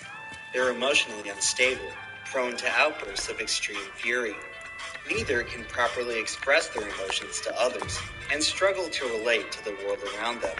Both are dissatisfied with their long-term romantic partner and have frequent affairs with countless mistresses. Both will listen to 80s rock music before brutally murdering someone. The long list of similarities between these two troubled characters may seem improbable, but it's no coincidence. They're just two sides of the same American story. He discovered America is what he did. He was a brave Italian explorer, and in this house, Christopher Columbus is a hero. There is something deeply wrong with the soul of this nation. And while many are quick to blame the hapless politicians of today, if you ask me, America's problems can be traced all the way back to the beginning. When Christopher Columbus first laid eyes on the native people of the American continent, he described them as the best people in the world. He was blown away by just how peaceful and harmonious their society was. Unfortunately for the Native Americans, the mysterious new visitors weren't exactly on a humanitarian mission. Just 100 years after Columbus first set foot on the American continent, 90% of the native population had been wiped out. An untold number of the best people in the world were enslaved and worked to death, scouring the lands for gold that never even existed. From the very beginning, the history of the United States of America has just been one never-ending gold rush. No other country in history has had its identity so profoundly shaped by the insatiable lust for wealth. As Americans, the pursuit of fortune practically defines us. It is our centuries-long obsession, one that spawned out of a millennia-long insecurity. Since the dawn of agriculture, human civilization has been divided into two inexorable groups, the rich and the poor. For most of written history, poverty was generational and perpetual. The average person was born into bondage, either as a slave, a serf, or an indentured servant. They would spend their entire existence serving the desires of the wealthy, the only people within society who had any real autonomy. For thousands of years, the barrier between the rich and poor was practically unbreakable. You were either on one side or the other, and would remain there for the rest of your life. But then along came the United States of America and a revolutionary new idea. What would happen if some of the poor were allowed to cross over to the other side? In America, the thought of becoming wealthy is not just inspirational, but aspirational. It has been embedded into the very fabric of this nation through what we call the American dream. This ideal that anyone can rise through the ranks and join the rich and powerful. It's quite a compelling mantra, one that makes an even better sales pitch. And oh boy, did people buy into it. America became known far and wide as the land of opportunity. The prospect was so appealing that millions of immigrants would abandon everything they'd ever known and cross an ocean to get here.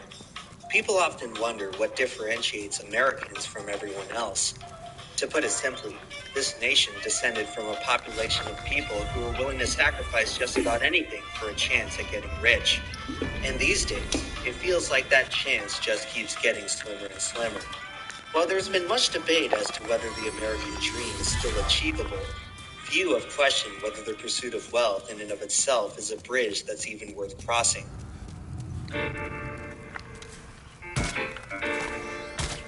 Many would consider Tony Soprano to be a wealthy individual. He lives in a huge house on top of a hill with a pool, owns an SUV, a yacht, eats at fancy restaurants, pays for his kids to go to expensive private schools. He is living a lifestyle that most Americans can only imagine. But beneath the lavish excess lies a deeply troubled man, one constantly racked with guilt and regret over where all that wealth actually comes from. Americans are the consummate opportunists, and across the history of this nation, certain groups took it upon themselves to create their own opportunity. Tony Soprano is the de facto leader of the North Jersey Mafia, a collective not exactly renowned for their innocence. In the 20th century, American mobsters were as vilified as they were romanticized. They present us with an ethical gut check, testing whether our country's so-called virtues still hold up when taken to their absolute limit. It was the Italian philosopher Niccolo Machiavelli who once said the ends justify the means, a mentality that future Italian Americans would take to heart while running the country's largest criminal empire. In The Sopranos, Tony is one of its generals, with a battalion of soldiers at his disposal, and in the mob, the war is never ending. A lifetime of sin has delivered Tony a great deal of material wealth. The only problem is that he is unable to enjoy any of it. Tony is constantly tormented by a looming unease, a specter in the back of his mind that precludes him from ever resting on his laurels. Throughout the series, there is a prevailing theme of death and decay. The Mafia is portrayed as this cancerous entity that gradually sucks the life out of everything it touches. It seems like the characters can't last more than a few episodes without winding up at another funeral. At each and every one, the survivors are left to wonder whether they'll be next. Over the course of the story, it's unsettling to see how Tony's friends and family are gradually whittled down to a fraction of what they once were. Of course, the Mafia is not exactly the safest work environment, but at times it seems like the universe itself has it out for them. It's as if their very existence represents some sort of cosmic imbalance that fate itself must correct. The whole structure of the Mafia could be described as imbalanced. Many of us may envision the gangster lifestyle as being surrounded by an egalitarian band of brothers, but The Sopranos portrays a far bleaker reality. Tony presides over a rigid hierarchy kept in place by a system of bullying and intimidation. It mirrors the experience which many immigrants endured when they first entered this country. It's been nearly 5,000 years since the ancient Egyptians built the first pyramids. Some would say that we haven't stopped since. You can get rich in America, but doing so requires making someone else even richer. Just like in the Mafia, the money in this country only flows one way, and that's straight to the top. Look no further than the most profitable schemes that we put into practice. Casinos, the stock market, Powerball, religious and political fundraising. all exist simply as instruments to transfer wealth further up the pyramid by selling people the slim chance of one day getting there themselves. But for as long as America's been in business, the fastest way to get to the top of the pyramid has always been to create your own. It's no wonder why so many poor and immigrant groups in this country have often turned to organized crime. There's a good chance you'll end up dead on the street, but at least you got ever so closer to the top. As tempting as it is, however, only one person can reign as king of the mountain and collect the lion's share of the wealth. While Tony lounges in his mansion, the rest of his subordinates live far more humbly, patiently waiting for a day when that may change. Tony may have positioned himself as the apex predator, but most of the time he ends up feeling like prey. He is relentlessly hunted by enemies, rivals, and federal agents. He suffers constant paranoia that one of his crew members will double-cross him. While money and status are promised to liberate us, Tony is paradoxically trapped beneath the weight of his prosperity. It turns out that standing atop the pyramid makes you a pretty big target and leaves you with not much room to run. Tony is forced to tread a very fine line, where one wrong move can result in dire consequences. At times, his position of power seems far more like a burden than a blessing. Tony's obligations as a made man end up deteriorating pretty much every other aspect of his life. His health, marriage, and friendships are all compromised because business always takes precedence. And in the mob, there's always more work to be done. Americans have always had a complex relationship with work. No matter how cool or degrading, backbreaker labels virtuous, patriotic. It should be no surprise why these ideals are so commonly enforced. The whole system depends on it. In order for so many of us to advance in such excess, somebody's got to pick up the slack. Tony mentions numerous times throughout the show that he aspires to be like Hollywood actor Gary Cooper. The strong side. It's a sentiment echoed by Jay this country who insists on passively running away from the changing system. We are taught to suffer in silence because there's always someone else who's a little less fortunate. In the church, his great-grandfather helped build that almost 80 years. The stone nation came over from Adelaide for 4 hours. His destiny is no different than his forefathers. He is condemned to work himself to death, generating wealth that he will never truly reap. It's been said that money often costs too much, which ones are handled. The pursuit of wealth has left them bankrupt just about everywhere else. The thing they don't tell you about the top of the pyramid is just how important it is to get there. Always mention statue for about the his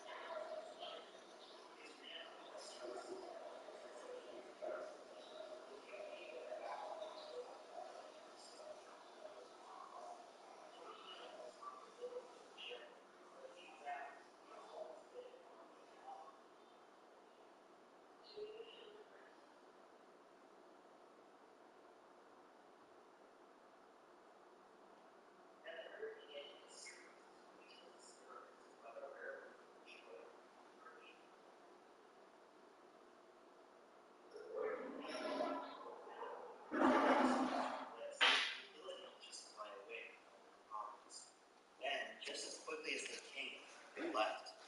And Tony is overcome by a deep sadness that he can't really explain.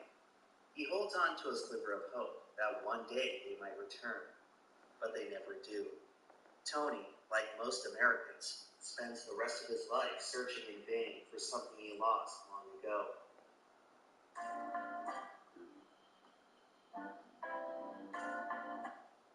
Your soulful moon grass, moon shard, and then what is happening, y'all? Welcome on back. Ready to take down the boss. One of the first things is you're right. What is happening, y'all? Welcome on back. So before we go into this next zone, if you can just walk up and build stuff, do not try to block. Oh my goodness. Can we stop this?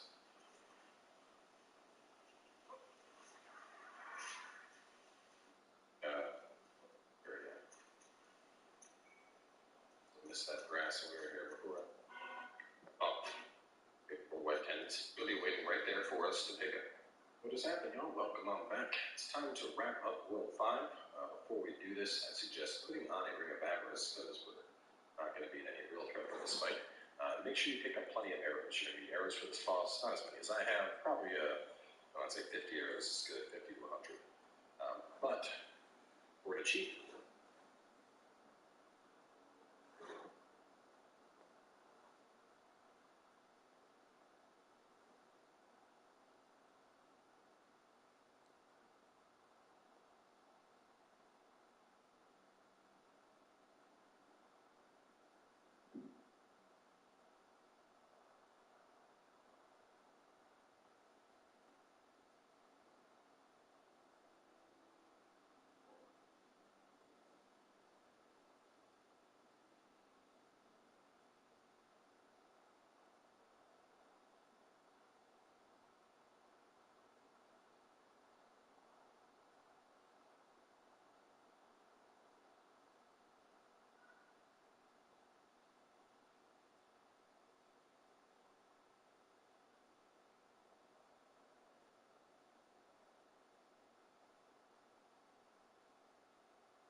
We're going to need to kill this boss with a bow. I know a lot of people don't like the cheesy bow kills, but hey, I'm here to get you your platinums. So let's go on down this ladder. Of course, make sure that you are in soul form. You don't want to be in body form. Pick up the Widow's Lotus. Down. Go on through. Now, for this encounter, what happens here is all that blood you see, it's filled with plague babies. So we don't want to go near that. And the way this works is when you approach Maiden Estrella, Garl Vinland will try to spread your butt cheeks. And you don't want Garl Vinland to spread your butt cheeks. You also need to kill her without hurting Garl Vinland. So to do that, we're going to go over here, we're going to clear out a couple of these guys. God, it's big. You can see him down there running around back and forth. As long as we're over here, he shouldn't make his way over to us. He should actually kind of go over there and try to prevent her. You can see he's over there like I'm the guardian, I'm standing. So what we need to do is we need to snipe Maiden Estrella and kill her before she manages to heal. So that glowy dot right out there, that's her. So just aim up a little bit above, and then fire. And if you're sure you hit her, just start spamming your arrows. And what's going to happen is she's going to cast miracles or as you can see, her health bar is going back up. So we need to do enough damage that we can outpace her heal, which is basically just spamming arrows.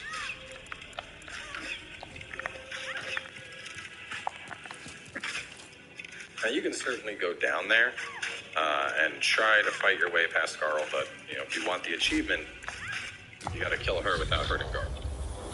Not to mention, this is easily the safest way to do this encounter because the plague babies, oh man, the plague babies are terrible.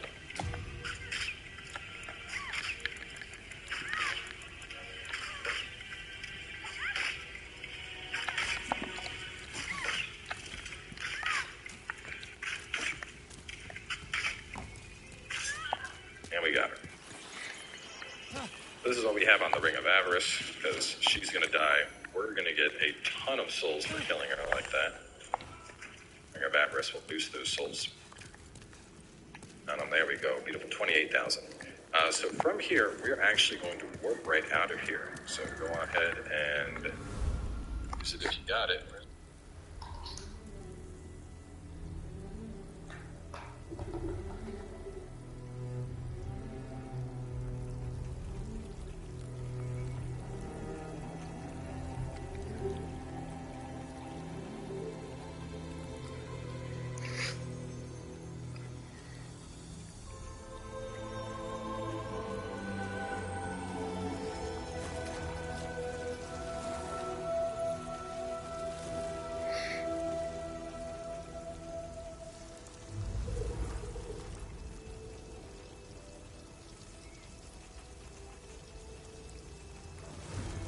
Go forth, Galvin.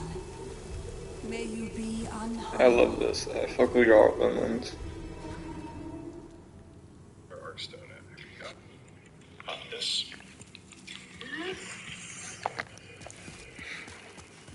You can also use Evacuate, of course. And that should get you the achievement for beating her without touching Carl. Now, we want to maintain this pure worldwide tendency. So, once again, suicide. Get back into soul form. Now, no worries about her soul. It's going to be waiting right there for us to pick up when we get back. So, we're just doing this. Pick up our souls, and we'll head back over that way.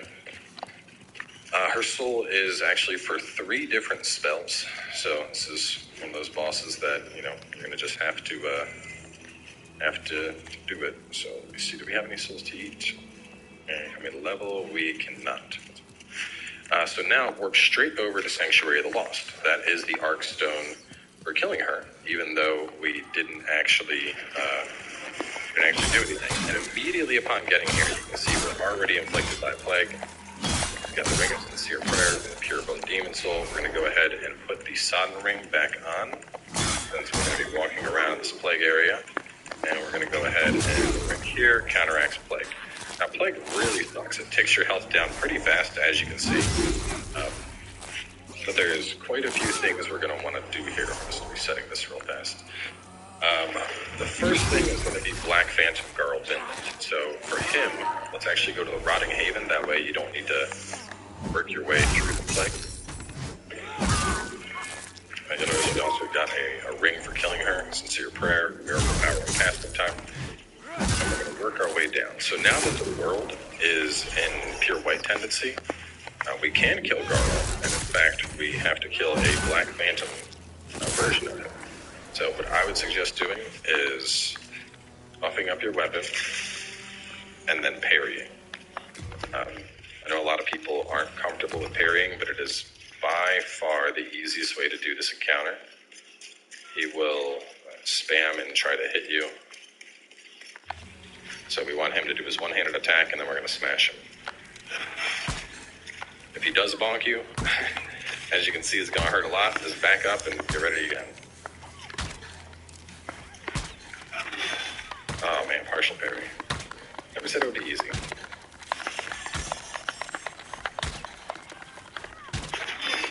Yeah, really failing to get these parries off.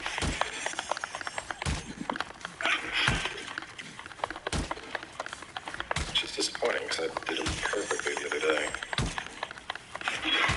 There we go.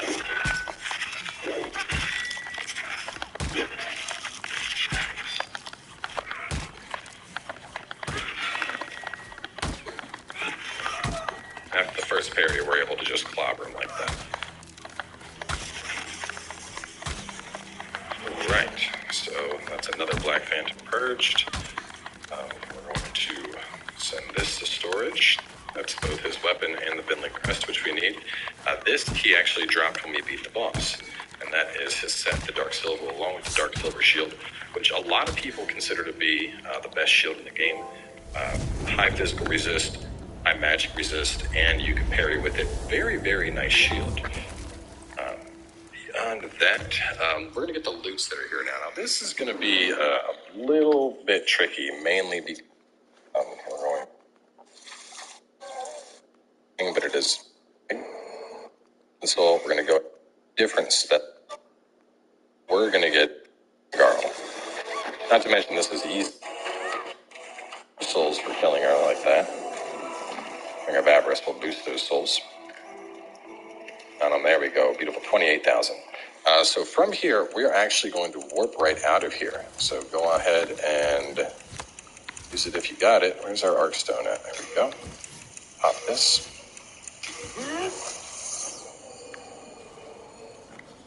Got it. Where's our Arcstone at? There we go. Pop this.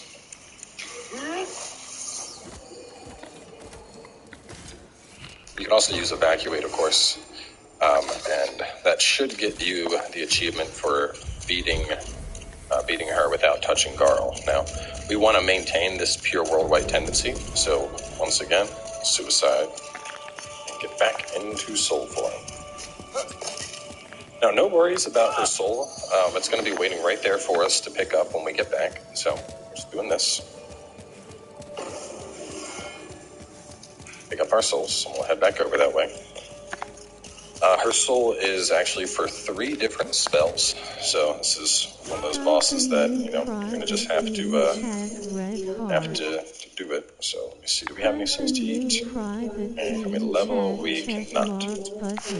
So now warp straight over to Sanctuary of the Lost. That is the Arc Stone for killing her, even though we didn't actually do anything. And immediately upon getting here, you can see we're already inflicted by a plague. We got the Ring of Sincere Prayer and the Pure Blood Demon Soul. We're going to go ahead and put the Sodden Ring back on, since we're going to be walking around this plague area. And we're going to go ahead and right here, counteracts plague. Now, plague really sucks. It takes your health down pretty fast, as you can see. But there is quite a few things we're going to want to do here. I'm just resetting this real fast. The first thing is going to be Black Phantom Garl Vinland. So for him, let's actually go to the Rotting Haven. That way you don't need to work your way through the plague. And you'll notice we also got a ring for killing her, Sincere Prayer, Miracle Power, and Casting Time. And we're going to work our way down. So now that the world is in pure white tendency, we can kill Garl, and in fact, we have to kill a Black Phantom version of him. So what I would suggest doing is buffing up your weapon and then parrying. I know a lot of people aren't comfortable with parrying, but it is by far the easiest way to do this encounter. He will spam and try to hit you. So we want him to do his one-handed attack, and then we're going to smash him.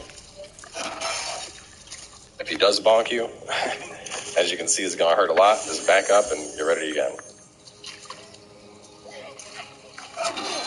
Oh man, partial parry. Never said it would be easy.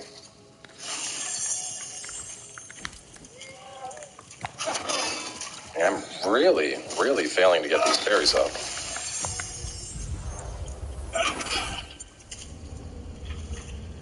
Which is disappointing because I did them perfectly the other day. There we go.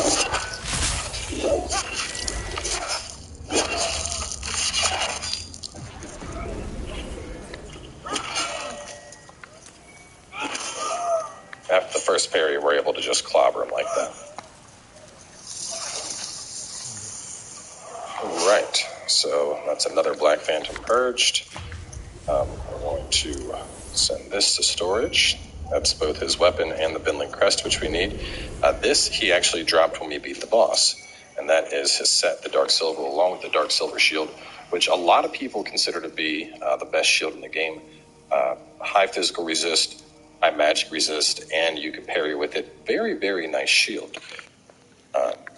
On that, we're going to get the loots that are here now. Now, this is going to be a little bit tricky, mainly because of all the plague babies. But so what I would suggest doing is go up top. You can kill that lizard if you want, but then you want to drop down here. I'm going to grab this.